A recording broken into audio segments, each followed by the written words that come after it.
If you dance tango with me, I'll give you everything, the billionaire mocked, his smile sharp and careless, meant to amuse his friends more than to invite her. Lena stopped pushing her cleaning cart. The marble floor reflected the chandelier light, and for a moment the entire ballroom seemed to hold its breath. She was used to being invisible in places like this, her uniform blending into walls, her eyes trained to look down, her steps light so no one would complain. But his words cut through the noise, loud enough for laughter to ripple around them. She lifted her gaze slowly. Not in defiance, not in fear, just calm. That unsettled him. Everything, she asked quietly. The men around him laughed again. Someone clapped. Someone else murmured that the janitor had a sense of humor. He raised an eyebrow, surprised she'd answered at all. Everything, he repeated, amused. Money, jewels, a life you couldn't even imagine. All you have to do is dance tango with me. Right here. Music was already playing somewhere at the far end of the hall, a live orchestra hired for the charity gala. A tango, slow and dramatic, heavy with longing. It felt almost cruel. Lena glanced around. Faces stared back. Curious, mocking, bored. She knew this look. She'd seen it her whole life. People who believed power gave them permission. She nodded once. All right. The laughter faltered. He blinked. You agree? Yes. A ripple moved through the crowd. Some leaned forward. Others scoffed, expecting her to trip, to embarrass herself, to provide entertainment for a few minutes before disappearing again. He stepped closer, extending a hand with exaggerated elegance. Then don't keep me waiting. When she placed her hand in his, it was steady. Not cold, not trembling. That was the second thing that unsettled him. They moved to the center of the floor. The orchestra adjusted, sensing drama. The first notes deepened, the bandoneon crying softly. He took position, confident, practiced. He had danced tango in Buenos Aires, Milan, Paris. He had trophies, photos, headlines. This was supposed to be a joke. Then she moved. Her posture shifted, spine straightening, shoulders relaxing, chin lifting. Her feet glided with quiet certainty, not flashy, not hesitant. When she followed his lead, it was precise. When she responded, it was alive. His smile faded. The room changed. Lena danced as if the music lived inside her, as if each step carried memory. Her movements were controlled but emotional, her pauses intentional, her turns sharp and expressive. She didn't look at the crowd. She didn't smile. She danced with him, and yet, not for him. He felt it then. The strange reversal. He was no longer leading to show off.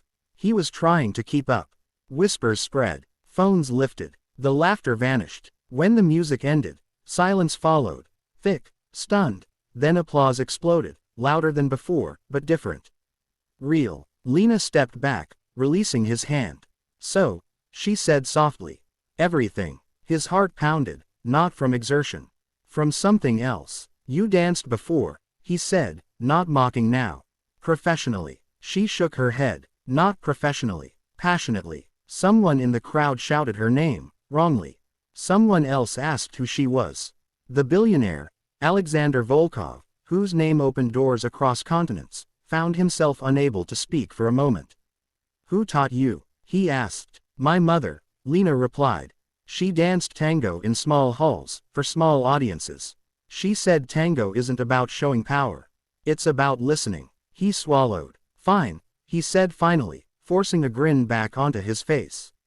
You've had your moment. What do you want? Money. Lena met his eyes. A job contract. Fair pay. Medical insurance. And respect for the people who clean your buildings. Murmurs again. Different this time. That's all. He asked. That's everything, she said. Something shifted in him then. Something uncomfortable, undeniable. The next morning, headlines exploded. Janitor shames billionaire at charity gala. Mystery dancer steals the show. WHO is the woman WHOOUTDANCED a tycoon. Alexander read every article, watched every clip. He replayed the way she had moved, the way she had looked at him. Not as a savior, not as a god, but as an equal human being who had made a foolish choice. He found her name through the cleaning company. Lena Morales, 32, night shifts, no complaints, no social media. He went to see her himself. She was mopping a corridor when he approached, flanked by assistants. People stiffened. Lena didn't. "You didn't tell me you were coming," she said, not stopping. "I didn't think I needed permission," he replied, then paused. "I'm not used to asking." She looked up. "Then you're learning." He dismissed the assistants with a glance. They retreated, shocked. "I've approved the contracts," he said. "All of them. Raises, benefits, company-wide. Good. And I want to offer you a position. Cultural consultant. We sponsor events, art, dance." She leaned on the mop. "You want to own what you don't understand." He laughed despite himself. "I deserve that." They stood in silence. "Why did you really come?" she asked. He hesitated. No one made him do that. "To apologize," he said. "I humiliated you." "You tried," she corrected. "You failed." Another silence. Less tense now. "I'd like to dance with you again," he said quietly. "Without an audience. Without a bargain." She studied him for a long moment. "Why?" "Because I realized I don't know how to listen," he answered honestly. "And you do." She considered. "One dance," she said. "In a studio. Neutral ground." He nodded. "One dance." The studio was small, wooden floors worn smooth by decades of movement. No chandeliers, no cameras, just mirrors and afternoon light. They stood facing each other. "No mocking," she said. "Agreed. No promises you can't keep." "Agreed." They danced. This time, it was slower. Less dramatic. More real. He stumbled once. She waited. He adjusted. She guided. Not dominating, not submitting, simply responding. When they finished, he was breathing hard. That, he said, was harder than any boardroom negotiation. She smiled faintly. "Because you couldn't buy control." Weeks passed. He invited her to meetings. Not as decoration, not as inspiration, but as a voice. She challenged him. She disagreed. She walked out once. Rumors spread. Of course they did. They ignored them. One evening, after a long day, they found themselves alone again in the studio. "You never asked for everything," he said suddenly. She tied her shoelaces. "I never wanted it." "What do you want now?" he asked. She met his gaze. Truth, consistency, and space to choose. He stepped closer, but stopped before crossing the line. "And if I choose you?"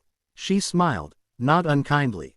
"Then dance better." Months later, at another gala, Alexander declined the spotlight. Instead, a new program was announced. Funds for workers, artists, cleaners, people usually unseen. At the end of the night, as guests drifted away, a tango began softly in the empty hall. Lena extended her hand. "No deals?" he asked. "No deals." He took it. And this time, when they danced, no one was mocking. No one was watching. And for the first time in his life, the billionaire understood what everything truly meant.